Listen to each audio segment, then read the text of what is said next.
Oke, hari ini saya akan tes game lagi ya.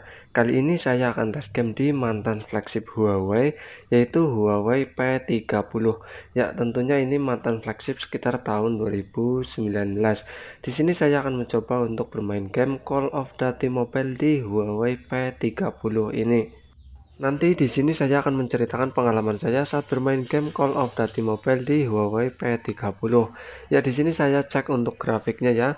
Untuk grafiknya sendiri untuk bagian atas bisa sangat tinggi, tapi bagian bawah tidak bisa max. Tapi apabila bawah max, bagian atas cuma bisa high. Jadi itu grafik dari Huawei P30 di Call of Duty Mobile.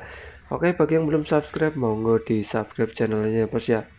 Oke, sebelum tes game di sini saya akan membagikan spesifikasi dari Huawei P30 ini.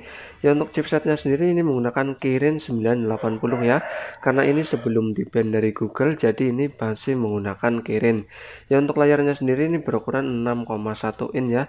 Jadi cukup kecil, dan untuk RAM-nya sendiri ini menggunakan RAM 6GB dan internal 128 GB.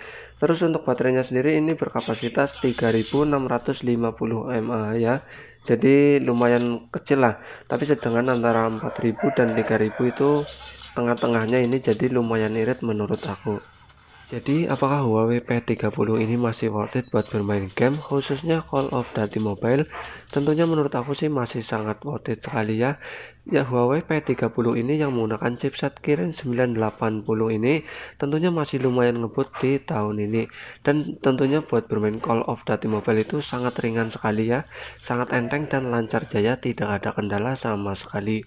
Untuk baterainya pun sangat awet menurut aku ya.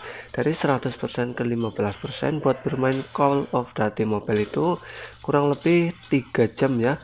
Jadi sangat irit sekali menurut aku dengan kapasitas baterai yang lumayan kecil, yaitu cuma 3650 mAh. Untuk suhunya sendiri di Huawei P30 ini cuma anget-anget saja ya, tidak panas, tidak overheat, pokoknya ini cuma anget saja. Dibandingkan Snapdragon 855 ya lebih baik Kirin 980 ini, karena Kirin 980 ini lebih dingin daripada Snapdragon 855. Tentunya apabila lebih dingin ya, tentu di permainan game itu lebih stabil, tentunya lebih nyaman juga. Oke, bagi yang belum subscribe, monggo di subscribe channelnya ya bos ya. Untuk layarnya sendiri menurut aku sih ini cukup bagus ya, meski tidak sebagus Super AMOLED karena ini menggunakan layar panel OLED ya. Jadi menurut aku sih masih bagus-bagus saja. Dan untuk ukuran layarnya yang berukuran 6,1 in menurut aku sih masih cukup buat bermain game, tidak terlalu kekecilan. Untuk touchscreen sendiri ini lancar ya, tidak ada kendala sama sekali. Touchscreen-nya juga responsif, tidak ada ghost, tidak ada macet, tidak ada apa, pokoknya ini touchscreen-nya lancar jaya. Buat teman-teman yang pengen beli Huawei P30 ini buat bermain game, tentunya ini masih worth it sekali di tahun ini.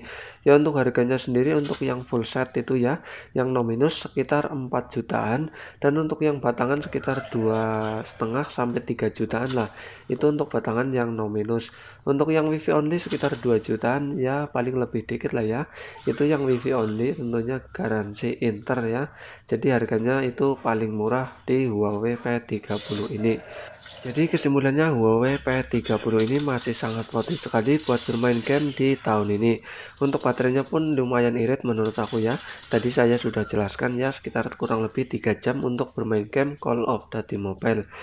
Untuk layarnya sendiri ini masih nyaman ya, meski berukuran 6,1 in, tentunya ini masih nyaman buat bermain game, tidak terlalu kekecilan.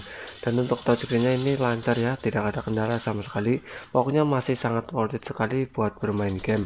Oke, bagi teman-teman yang belum subscribe, monggo di subscribe channelnya bos ya. Oke, jadi cukup sekian ya bos ya. Terima kasih, mantul.